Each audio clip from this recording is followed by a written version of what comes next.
Welcome back to Major Antonio's presentation of The Story of Extinct Civilizations of the West by Robert E. Anderson. Chapter 2, Discovery of the World and of Man. At the beginning of this book, a reference was made to the great upheaval in European history called the Renaissance, French Renaissance, or revival of learning. In 1453, the Turks took Constantinople, driving the Greek scholars to take refuge in Italy, which at once became the most civilized nation in Europe. Poetry, philosophy, and art thence found their way to France, England, and Germany, being greatly assisted by the invention of printing, which just then was beginning to make books cheaper than they ever had been. At the same time, feudalism was ruined, because the invention of gunpowder had previously been changing the art of war. For example, the King of France, Louis XI, as well as the King of England, Henry VIII, had entire disposal of the national artillery, and therefore overawed the barons and armored knights. Neither moated fortresses, nor mail-clad warriors, nor archers with bows and arrows could prevail against powder and shot. The Middle Ages had come to an end. Modern Europe was being born. France had become concentrated by the union of the South to the North on the conclusion of the 100 Years' War, the final expulsion of the English, and the abolition of all the great feudatories of the kingdom. England, at the same time, had entirely swept away the rule of the barons by the recent Wars of the Roses. And Henry had strengthened his position by alliance with France, Spain, and Scotland. Spain, by the expulsion of the Moors from Granada in AD 1492, was for the first time concentrated into one great state by the union of Isabella's kingdom of Castile-Leon to Ferdinand's kingdom of Aragon, Sicily. From the importance of the word Renaissance as indicating the movement of transition from the medieval to the modern world, Matthew Arnold gave it the English form Renaissance, adopted by J.R. Green, Coleridge, and others. In Germany, this great revival of letters and learning was contemporaneous with the Reformation, which had long been preparing, e.g., in England since John Wycliffe, and was specially assisted by the invention of printing, which we have just mentioned. The minds of men everywhere were expanded. Whatever works of history, science, morality, or entertainment seemed likely to instruct or amuse were printed and distributed among the people at large by printers and booksellers. Thus it was that, though the Turks never had any pretension to learning or culture, yet their action in the middle of the 15th century indirectly caused a marvelous tide of civilization to overflow all the Western countries of Europe. Another result in the same age was the increase of navigation and exploration, the discovery of the world as well as of man. When the Turks became masters of the eastern shores of the Mediterranean, the European merchants were prevented from going to India and the East by the overland route, as had been done for generations. Thus, since geography was at this very time improved by the science of Copernicus and others, the natural inquiry was how to reach India by sea instead of going overland. Columbus, therefore, sailed due west to reach Asia and stumbled upon a new world without knowing what he did. Then Cabot, sailing from Bristol, sailed northwest to reach India and stumbled upon the continent of America, and during the same reign, Henry VIII, the Atlantic coast of both North and South America was visited by English, Portuguese, or Spanish navigators. The third expedition to reach India by sea was under da Gama. He set out in the same year as Cabot, sailing into the South Atlantic, and ultimately did find the west coast of India at Calicut after rounding the Cape. The mere enumeration of so many events, all of first-rate importance, proves that that half-century, say from AD 1460 to 1520, must be called an age of marvels, saeclum mirabile. The concurrence of so many epoch-making results gave a great impulse, not only to the study of literature, science, and art, but to the exploration of many unknown countries in America, Africa, and Asia, and the universal expansion of human knowledge generally. 1. We shall now consider the first of these discoverers, who was also the greatest. Columbus, the Latinized form of the Italian Colombo, Spanish, colon. This Genoese navigator must throughout all history be called the discoverer of America, notwithstanding all the work of smaller men. From his study of geographical books in several languages, Columbus had convinced himself that our planet is spherical or ball-shaped, not a flat, plane surface. Till then, India had always been reached by traveling overland toward the rising sun. Why not sail westward from Europe over the ocean, and thus come to the eastern parts of Asia by traveling toward the setting sun? By doing so, since our world is ball-shaped, said Columbus, we must inevitably reach Zipango, i.e. Japan, and Cathay, i.e. China, which are the most eastern parts of Asia. India then will be a mere detail. Judging from the accounts of Asia and its eastern islands given by Marco Polo, a Venetian, as well as from the maps sketched by Ptolemy, the Egyptian geographer, Columbus believed that the east coast of Asia was not so very far from the west coast of Europe. Columbus was confirmed in this opinion by a learned geographer of Florence, named Paul, and henceforward impatiently waited for an opportunity of testing the truth of his theory. He convinced himself, but could not convince anyone else, that a westerly route to India was quite feasible. First, he laid his plans before the authorities at Genoa, who had for generations traded with Asia by the overland journey, and ought therefore to have been glad to learn of this new alternative route, since the Turks were now playing havoc with the other. But no, they told Columbus that his idea was chimerical. Next, he applied to the court of France. "Ridiculous," was the reply, accompanied with a polite sneer. Next, Columbus sent his scheme to Henry VIII of England, a prince full of projects but miserly. "Too expensive," was the tutor's reply, though presently, after the Spanish success, he became eager to dispatch expeditions from Bristol under the Cabots. Then Columbus, by the advice of his brother, who had settled in Lisbon as a map-maker, approached King John, seeking patronage and assistance, pleading the foremost position of Portugal among the maritime states. The Portuguese neglected the golden opportunity, ocean navigation not being in their way as yet. Their skippers preferred to hug the African shore. At last Columbus gained the ear of Isabella, Queen of Castile. She believed in him and tried to get the assistance of her husband, Ferdinand, King of Aragon, in providing an outfit for the great expedition. Owing to Ferdinand's war in expelling the Moors from Granada, Columbus had still to wait several years. In a previous year, 1477, Columbus had sailed to the North Atlantic, perhaps in one of those Basque whalers already referred to, going 100 leagues beyond Thule. If that means Iceland, as is generally supposed, it seems most probable that, when conversing with the sailors there, he must have heard how Leif, with his Norsemen, had discovered the American coasts of Newfoundland and Vinland some 5 centuries earlier, and how they had settled a colony on the new continent. Other writers have pointed out that Columbus could very well have heard of Vinland and the Northmen before leaving Genoa, since one of the popes had sanctioned the appointment of a bishop over the new diocese. If so, the visit of Columbus to Iceland probably gave him confirmation as to the Norse discovery of the American continent. When at last King Ferdinand had taken Granada from the Moors, Columbus was put in command of 3 ships with 120 men. He set sail from the port of Palos in Andalusia on a Friday, August 3, 1492, first steering to the Canary Islands and then standing due west. In September, to the amazement of all on board, the compass was seen to vary, an important scientific discovery that the magnetic needle does not always point to the pole star. Some writers have imagined that the compass was for the first time utilized for a long journey by Columbus, but the occult power of the magnetic needle, or lodestone, had been known for ages before the 15th century. The ancient Persians and other wise men of the East used the lodestone as a talisman. Both the Mongolian and Caucasian races used it as an infallible guide in traveling across the mighty plains of Asia.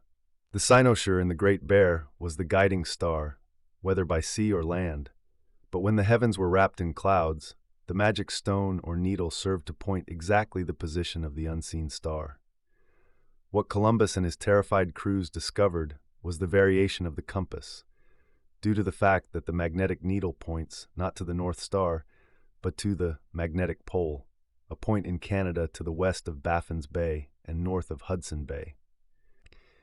If Columbus had continued steering due west, he would have landed on the continent of America in Florida.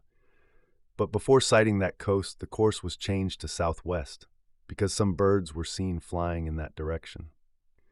The first land reached was an island of the Bahama group, which he named San Salvador.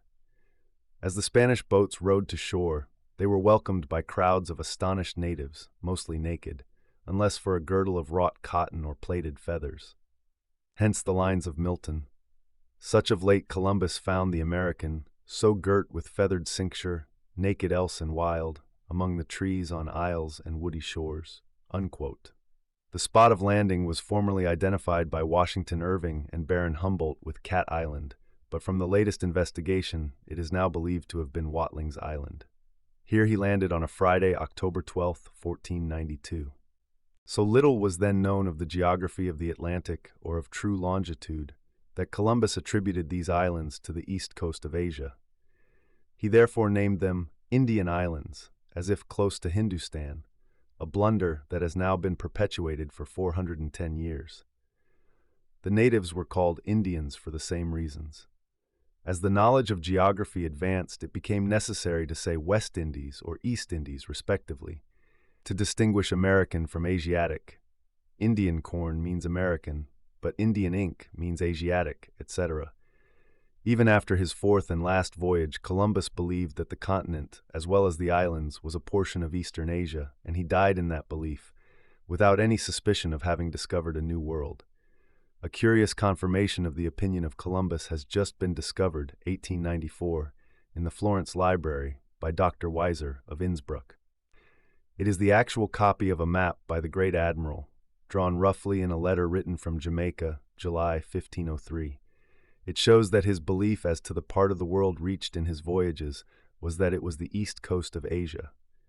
The chief discovery made by Columbus in his first voyage was the great island of Cuba, which he imagined to be part of a continent. Some of the Spaniards went inland for 60 miles and reported that they had reached a village of more than 1,000 inhabitants, and that the corn used for food was called maize, probably the first instance of Europeans using a term which was afterward to become as familiar as wheat or barley. The natives told Columbus that their gold ornaments came from Cubacan, meaning the interior of Cuba, but he, on hearing the syllable can, immediately thought of the Khan, mentioned by Marco Polo, and therefore imagined that Cathay, the China of that famous traveler, was close at hand. The simple-minded Cubans were amazed that the Spaniards had such a love for gold, and pointed eastward to another island, which they called Haiti, saying it was more plentiful there than in Cuba. Thus Columbus discovered the second in size of all the West Indian islands, Cuba being the first. He, after landing on it, called it Hispaniola, or Little Spain. Haiti, in a few years, became the headquarters of the Spanish establishments in the New World, after its capital, San Domingo, had been built by Bartholomew Columbus. It was in this island that the Spaniards saw the first of the caciques, or native princes, afterward so familiar during the conquest of Mexico. He was carried on the shoulders of 4 men and courteously presented Columbus with some plates of gold. In a letter to the monarchs of Spain, the admiral thus refers to the natives of Haiti. "The people are so affectionate, so tractable, and so peaceable, that I swear to your highnesses there is not a better race of men, nor a better country in the world. Their conversation is the sweetest and mildest in the world, and always accompanied with a smile.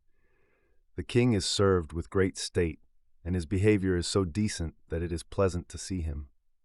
Unquote. The admiral had previously described the Indians of Cuba as equally simple and friendly, telling how they had honored the strangers as sacred beings allied to heaven. The pity of it, and the shame, is that those frank, unsuspicious islanders had no notion or foresight of the cruel desolation which their gallant guests were presently to bring upon the native race's death and torture and extermination. A harbor in Cuba is thus described by Columbus in a letter to Ferdinand and Isabella.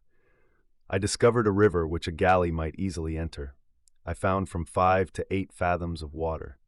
Having proceeded a considerable way up the river, everything invited me to settle there. The beauty of the river, the clearness of the water, the multitude of palm trees, and an infinite number of other large and flourishing trees, the birds and the verdure of the plains. I am so much amazed at the sight of such beauty that I know not how to describe it." Unquote.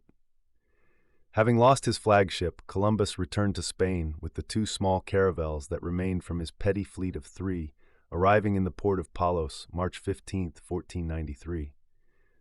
The reception of the successful explorer was a national event.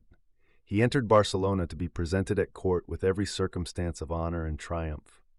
Sitting in presence of the king and queen, he related his wondrous tale, while his attendants showed the gold, the cotton, the parrots, and other unknown birds, the curious arms and plants, and above all the 9 Indians with their outlandish trappings, brought to be made Christians by baptism. Ferdinand and Isabella heaped honors upon the successful navigator, and in return he promised them the untold riches of Zipango and Cathay. A new fleet, larger and better equipped, was soon found for a second voyage. With his new ships in 1498, Columbus again stood due west from the Canaries, and at last, discovering an island with 3 mountain summits, he named it Trinidad, i.e., Trinity, without knowing that he was then coasting the great continent of South America. A few days later, he and the crew were amazed by a tumult of waves caused by the fresh water of a great river meeting the sea. It was the Orinoco, afterward called Orinoco, and from its volume, Columbus and his shipmates concluded that it must drain part of a continent or a very large island. Quote, "Where Orinoco in his pride rolls to the main no tribute tide, but gainst broad ocean urges far a rival sea of roaring war, while in 10,000 eddies driven the billows fling their foam to heaven, and the pale pilot seeks in vain where rolls the river, where the main." Unquote. That was the first glimpse which they had of America proper, still imagining it was only a part of Eastern Asia. In the following voyage, his last, Columbus coasted part of the Isthmus of Darien. It was not, however, explored till the visit of Balboa. It was during his third voyage that the great admiral suffered the indignity at San Domingo of being thrown into chains and sent back to Spain. This was done by Bobadilla, an officer of the royal household, who had been sent out with full power to put down misrule. The monarchs of Spain set Columbus free, and soon afterward he was provided with 4 ships for his 4th voyage. Stormy weather wrecked this final expedition, and at last he was glad to arrive in Spain. November 7th, 1504. He now felt that his work on earth was done, and died at Valladolid, May 20th, 1506. After temporary interment there, his body was transferred to the Cathedral of San Domingo, whence, 1796, some remains were removed with imposing ceremonies to Havana. From later investigations, it appears that the ashes of the Geno's discoverer are still in the tomb of San Domingo. It was in the Cathedral of Seville, over his first tomb, that King Ferdinand is said to have honored the memory of the great admiral with a marble monument bearing the well-known epitaph, "A Castilla e Aragon Nuevo Mundo dio Colon," or, "To the United Kingdom of Castile-Aragon, Columbus gave a new world." After the death of Columbus, it seemed as if fate intended his family to enjoy the honors and rewards of which he had been so unjustly deprived.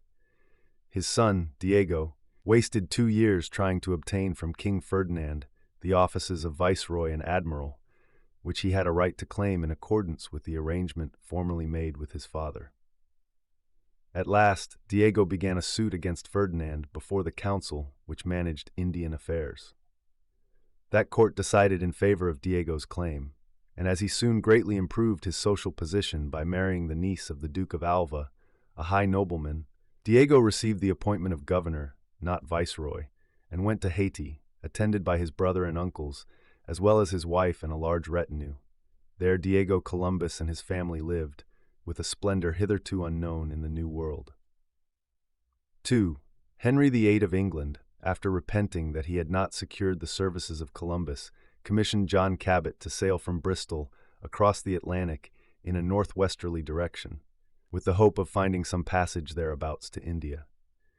In June 1497, a new coast was sighted, probably Labrador or Newfoundland, and named Prima Vista. They coasted the continent southward, ever with intent to find the passage to India, till they reached the peninsula now called Florida. On this important voyage was based the claim which the English kings afterward made for the possession of all the Atlantic coast of North America. King Henry wished colonists to settle in the new land, tam viri quam feminae, but since, in his usual miserly character, he refused to give a single testoon or groat toward the enterprise, no colonies were formed till the days of Walter Raleigh, more than a century later. Sebastian Cabot, born in Bristol 1477, was more renowned as a navigator than his father, John, and almost ranks with Columbus. After discovering Labrador or Newfoundland with his father, he sailed a second time with 300 men to form colonies, passing apparently into Hudson Bay. He wished to discover a channel leading to Hindustan, but the difficulties of icebergs and cold weather so frightened his crews that he was compelled to retrace his course. In another attempt at the Northwest Passage to Asia, he reached latitude 67.5 degrees north and gave English names to sundry places in Hudson Bay. In 1526, when commanding a Spanish expedition from Seville, he sailed to Brazil, which had already been annexed to Portugal by Cabrera, explored the river La Plata, and ascended part of the Paraguay, returning to Spain in 1531. After his return to England, King Edward VI had some interviews with Cabot, one topic being the variation of the compass. He received a royal pension of 250 marks and did special work in relation to trade and navigation. The great honor of Cabot is that he saw the American continent before Columbus or Amerigo Vespucci. 3. Of the great navigators of that unexampled age of discovery, as Spain was honored by Columbus and England by Cabot, so Portugal was honored by da Gama. Vasco da Gama, the greatest of Portuguese navigators, left Lisbon in 1497 to explore the unknown world lying east of the Cape of Good Hope, arriving at Calicut, May 1498. Before that, Diaz had actually rounded the Cape, but seems to have done so merely before a high gale. He named it the Stormy Cape. Cabrera, or Cabral, was another great explorer sent from Portugal to follow in the route of da Gama. But being forced into a southwesterly route by currents in the South Atlantic, he landed on the continent of America and annexed the new country to Portugal under the name of Brazil. Cabrera afterward drew up the first commercial treaty between Portugal and India. 4. Magellan, scarcely inferior to Columbus, brought honor as a navigator both to Portugal and Spain. For the latter country, when in the service of Charles V, he revived the idea of Columbus that we may sail to Asia or the Spice Islands by sailing west. With a squadron of 5 ships, 236 men, he sailed in 1519 to Brazil and convinced himself that the great estuary was not a strait. Sailing south along the American coast, he discovered the strait that bears his name, and through it entered the Pacific, then first sailed upon by Europeans, though already seen by Balboa and his men upon a peak in Darien, as Keats puts it in his famous sonnet. From the continuous fine weather enjoyed for some months, Magellan naturally named the new sea the Pacific. After touching at the Ladrones in the Philippines, Magellan was killed in a fight with the inhabitants of Matan, a small island. Sebastian, his Basque lieutenant, then successfully completed the circumnavigation of the world, sailing first to the Moluccas and thence to Spain. Fife, of all the world-famous navigators contemporary with Colon, the Genoese, there remains only one deserving of our notice, and that because his name is for all time perpetuated in that of the New World. Amerigo, Latin Americus Vespucci, born at Florence 1451, had commercial occupation in Cadiz and was employed by the Spanish government.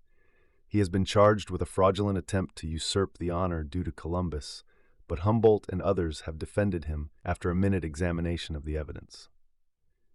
In a book published in 1507 by a German, Waldseemüller, the author happens to say, "And the fourth part of the world having been discovered by Americus, it may be called Amerige, that is the land of Americus, or America." Vespucci never called himself the discoverer of the new continent. As a mere subordinate, he could not think of such a thing. As a matter of fact, he and Columbus were always on friendly terms, attached and trusted. Humboldt explains the blunder of Waldseemüller and others by the general ignorance of the history of how America was discovered, since for some years it was jealously guarded as a state secret. Humboldt curiously adds that the musical sound of the name caught the public ear, and thus the blunder has been universally perpetuated, stat qui stabit qui, in omni volubilis avum. Another reason for the universal renown of Amerigo was that his book was the first that told of the new Western world, and was therefore eagerly read in all parts of Europe. Cuba, though the largest of the West Indian islands and second to be discovered, was not colonized till after the death of Columbus. Thus, for more than 3 centuries and a half, as Queen of the Antilles and Pearl of the Antilles, Cuba has been noted as a chief colonial possession of Spain, till recent events brought it under the power of the United States. The conquest of the island was undertaken by Velázquez, who, after accompanying the great admiral in his second voyage, had settled in Hispaniola, or Haiti, and acquired a large fortune there. He had little difficulty in the annexation of Cuba, because the natives, like those of Hispaniola, were of a peaceful character, easily imposed upon by the invaders. The only difficulty Velázquez had was in the eastern part of the island, where Hatuey, a cacique or native chief, who had fled there from Hispaniola, made preparations to resist the Spaniards. When defeated, he was cruelly condemned by Velázquez to be burned to death, as a slave who had taken arms against his master. The scene at Hatuey's execution is well known. Quote, "When fastened to the stake, a Franciscan friar promised him immediate admittance into the joys of heaven if he would embrace the Christian faith." "Are there any Spaniards," says he after some pause, "in that region of bliss which you describe?" "Yes," replied the monk, "but only such as are worthy and good. The best of them have neither worth nor goodness. I will not go to a place where I may meet with one of that accursed race." Unquote. Being thus annexed in 1511, by the middle of the century all the native Indians of Cuba had become extinct.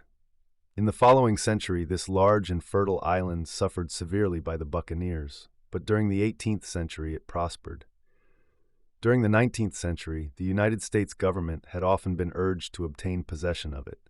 For example, the sum of $100 million was offered in 1848 by President Polk. Slavery was at last abolished absolutely in 1886. In recent years, Spain, by ceding Cuba and the Philippines to the United States and the Carolines to Germany, has brought her colonial history to a close.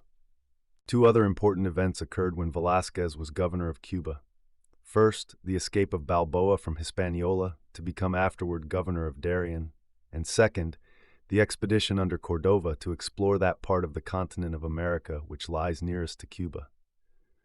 This expedition of 110 men in 3 small ships led to the discovery of that large peninsula now known as Yucatan. Cordova imagined it to be an island. The natives were not naked, like those of the West Indian islands, but wore cotton clothes, and some had ornaments of gold. In the towns, which contained large stone houses and country generally, there were many proofs of a somewhat advanced civilization. The natives, however, were much more warlike than the simple islanders of Cuba and Hispaniola, and Cordova, in fact, was glad to return from Yucatan. Velázquez, on hearing the report of Cordova, at once fitted out 4 vessels to explore the newly discovered country, and dispatched them under command of his nephew, Grijalva. Everywhere were found proofs of civilization, especially in architecture. The whole district, in fact, abounds in prehistoric remains. From a friendly chief, Grijalva received a sort of coat of mail covered with gold plates, and on meeting the ruler of the province, he exchanged some toys and trinkets, such as glass beads, pins, scissors, for a rich treasure of jewels, gold ornaments, and vessels. Grijalva was therefore the first European to step on the Aztec soil and open an intercourse with the natives.